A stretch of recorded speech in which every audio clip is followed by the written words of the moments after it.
Bienvenue dans cette nouvelle vidéo dans laquelle nous allons voir comment convertir une page web en PDF et après le télécharger bien sûr. Et tout ça, on va le faire avec du JavaScript.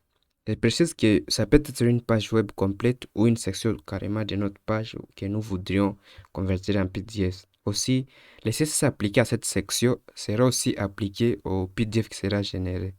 Comme d'habitude, cette vidéo est accompagnée d'un article sur notre site Acrodev. Je mettrai le lien de l'article en description. Donc, vous allez là dans le tutoriel, vous cliquez sur cet article, vous allez tomber sur cet article qui explique certaines notions aussi que je n'ai pas pu trop aborder dans cette vidéo-là. Mais aussi, nous allons utiliser dans cette vidéo-là une librairie JavaScript. Et la librairie est plutôt pas mal bien expliquée, bien documentée. Donc, je ne vais pas revenir sur tout ce qui est expliqué dans cette librairie-là. Par contre, je mettrai le lien de cette librairie dans la description. Vous pouvez y jeter un coup d'œil pour voir plus de possibilités qu'offre cette librairie-là. Eh bien, sans plus tarder, j'aimerais vous présenter à quoi nous devrions aboutir. Et donc, nous allons utiliser ce petit tableau. On va supposer que c'est que nous voudrions convertir en PDF. Et là, j'ai créé un petit bouton imprimer. Si vous y cliquez, ça va commencer le pinceau. Là, ça nous demande où est-ce que nous voulons enregistrer ça. Moi, je vais dire juste au bureau. Ok, j'ai enregistré. Et là, ça fait le téléchargement. On attend un petit peu et là, ça vient de terminer. Quand tu cliques, vous voyez, ça vient de nous générer un PDF qui est plutôt classique. Ok. Donc, vous pouvez aussi faire des styles qui sont plus particuliers. Nous, on va se contenter de faire ça. Quand vous comprenez la logique, c'est tout. Vous pouvez faire, vous pouvez apprendre par vous-même comment vous pouvez aller plus loin. Ok. Et donc, sans plus tarder, j'aimerais qu'on commence à écrire du code. Je suis parti de ce petit fichier. Ok. C'est juste un fichier classique, un tableau classique plutôt, que vous pouvez faire facilement. Vous pouvez le taper facilement vous-même en HTML et CSS ou vous pouvez utiliser notre exemple. Mais si aussi vous n'avez pas besoin de vous taper tout ça, sur l'article là, sur notre site, il y a un petit bouton là en dessous de la vidéo à droite. Vous cliquez fichier de départ, vous cliquez, ça va vous télécharger un zip que vous pouvez, dans laquelle il y a le code HTML et CSS qui construit ces petites pages là. Ok. Donc, vous allez là, vous téléchargez, je mettrai le lien en description, ça ne vous coûte rien et on avance. Aussi, n'oubliez pas de vous abonner à la chaîne, c'est classique. N'oubliez pas aussi de liker la vidéo si elle vous apporte quelque chose, si elle vous a appris quelque chose. Après avoir téléchargé tout ça, vous, on puisse installer la librairie en question. Donc, on va faire un nouveau terminal et là, on va aller juste sur la documentation, il est là. Et si on voit juste là en haut, on nous dit pour installer ça, vous pouvez télécharger ce petit fichier-là. Ok. Ou utiliser un CDN. Ils ont aussi un CDN qui est directement en ligne. Vous l'intégrez juste comme ça.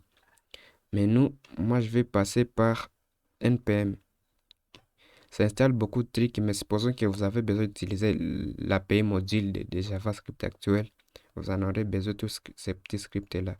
Et là en dessous, on dit qu'il utilise certaines dépendances. Donc, quand vous installez ça par NPM, vous installez aussi toutes les dépendances. Alors, je pense que c'était Ok, là, on montre les dépendances qu'il utilise, toutes ces dépendances-là. Ok, alors c'est ces trois-là. Moi, je vais aller dans mon terminal, je vais coller ça. Je vais juste supprimer le -save parce que je ne vais pas enregistrer ça. Et je clique sur Entrée. On patiente un petit peu le temps que ça installe tout ça. Et le temps que ça s'installe, n'oubliez pas liker la vidéo. Ok, ça ne vous coûte rien, juste quelques secondes et vous avez fait.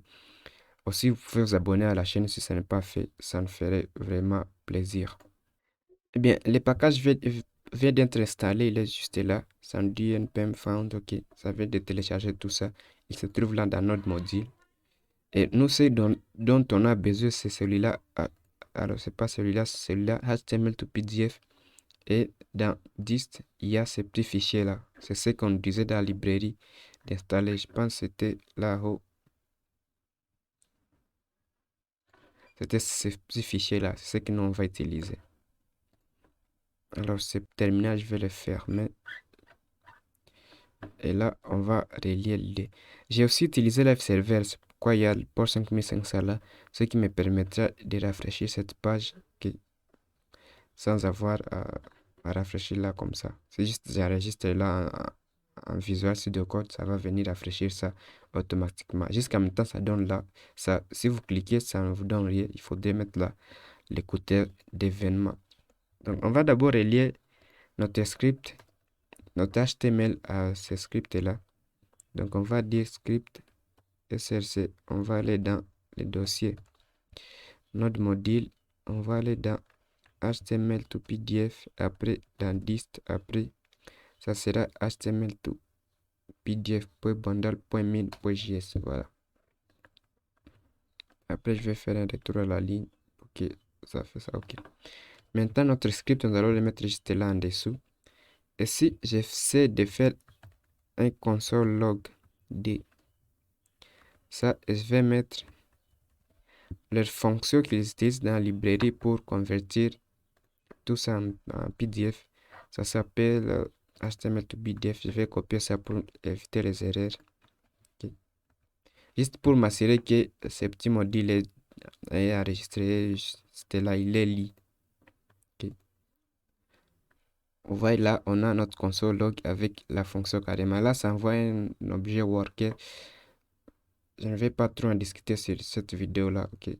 Vous allez dans la documentation, vous lisez et ça va vous expliquer tout ça. Donc, nous, ce qu'on va faire pour convertir, on va installer sur les documentations et comprendre ce qu'ils nous disent. Okay. Ils nous disent que ce qu'il y a à faire, c'est faire HTML to PDF, .from, .l'élément et .save.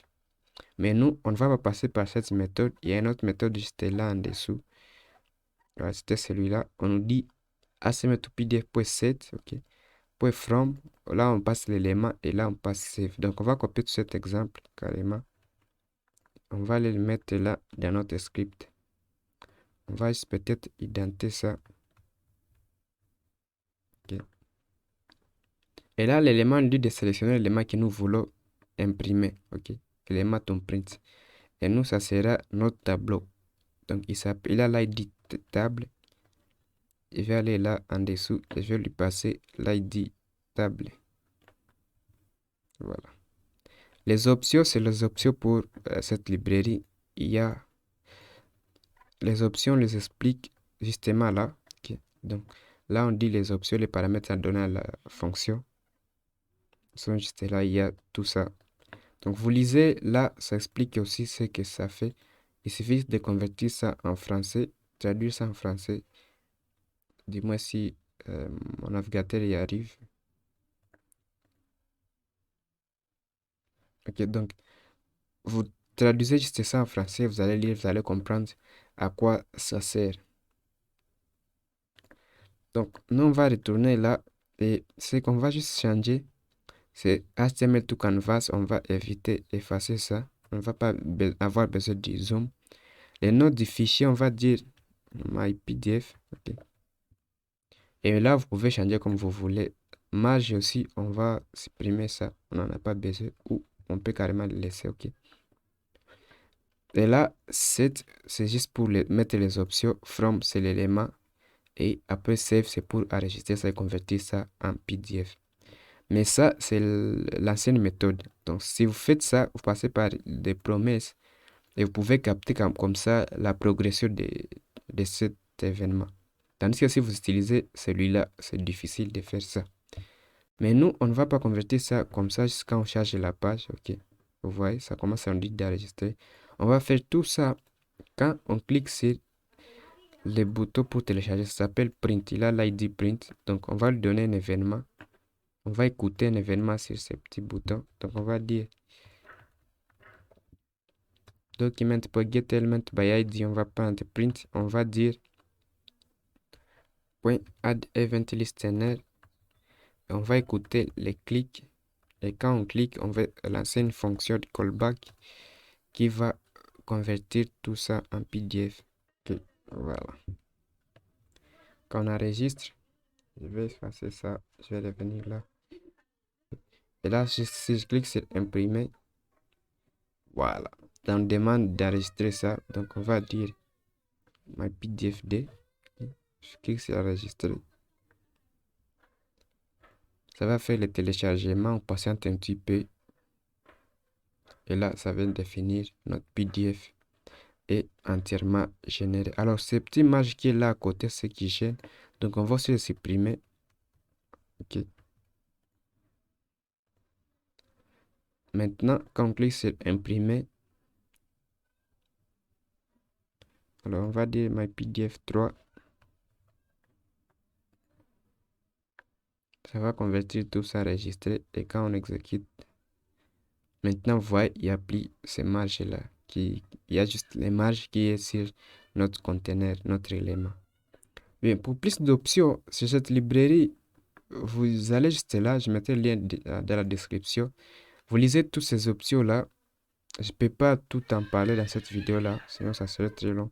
Vous voyez comment traquer la progression, vous voyez comment les dépendances fonctionnent, vous voyez toutes les méthodes qui sont appliquées là. Je pense qu'on parle aussi des méthodes, c'était où, voilà, c'était les méthodes que vous pouvez utiliser, from, to, tout ça. Ok. Et juste là en dessous, on parle des options. Donc, vous lisez tout ça et vous allez facilement comprendre comment personnaliser vos PDF pour quand vous imprimez que ça puisse ressembler à ce que vous vouliez vraiment. Donc, c'était tout pour cette vidéo-là. Je pense qu'il vous a appris quelque chose. Si c'est le cas, n'oubliez pas de liker la vidéo. En tout cas, ça nous fait plaisir. Ça pousse notre vidéo. Et à plus, n'oubliez pas de vous abonner à la chaîne si ce n'est pas encore fait.